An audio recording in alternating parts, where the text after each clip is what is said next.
We see what you're doing, Marco Rubio, and it stinks. Joining me now is Congressman Jared Polis, Democrat from Colorado. He is co-chair of the new Democratic Coalition Immigration Task Force. Real simple question, Congressman. Are we seeing the demise of comprehensive immigration reform today? Well, Chris, you know, you framed it exactly right. You can't have it both ways. I'm still optimistic. I mean, the next hours, the next days are absolutely critical.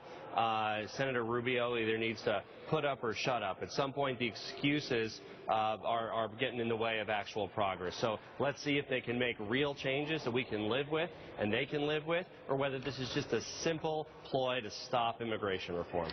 Here, on the simple ploy to stop immigration reform, one of the members, so there's a House version of folks who've come together, a bipartisan group. You've been involved in a broader conversation on this. But the small group negotiating, Raul Labrador, who's a congressman from Utah and a former immigration himself is Puerto Rican. He's been a very outspoken voice. He announced today, we have learned and confirmed from a congressional source, and I think people have now put out an announcement, he is leaving that group. He's walking away from the deal. What does that mean to you about how precarious this is right now?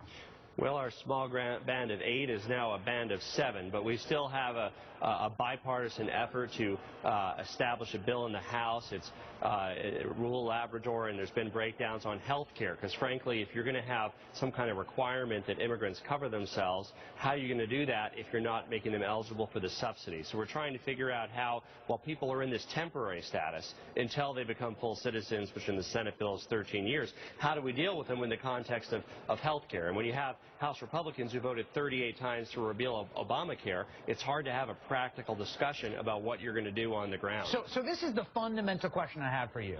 You just mentioned that it sounds like the negotiations that are happening on your side of Capitol Hill, which is the House, are breaking down over this insistence by Republicans that folks who are on their way to citizenship not be qualified to get the subsidies under Obamacare. For some reason, they can still drive on public roads paid for by tax dollars. They're still going to pay taxes. They're still going to be able to get Social Security. Just this Obamacare thing.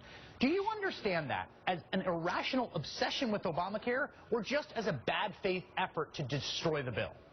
Look, I think people should just look at it economically. When people are paying taxes, they should get the same benefits. You can't have somebody who's required to have coverage if they can't afford it. The whole thing breaks apart because people won't register and come forward, which is the whole purpose of the bill. So, again, look, in the coming days, Republicans need to put up or shut up. Is this an excuse not to do immigration reform, or do they actually have ideas about how to make immigration reform better and more workable? We're going to find out in the coming hours and days. Jared Polis, Democrat from Colorado. Thank you so much for joining me. Thank you, Chris.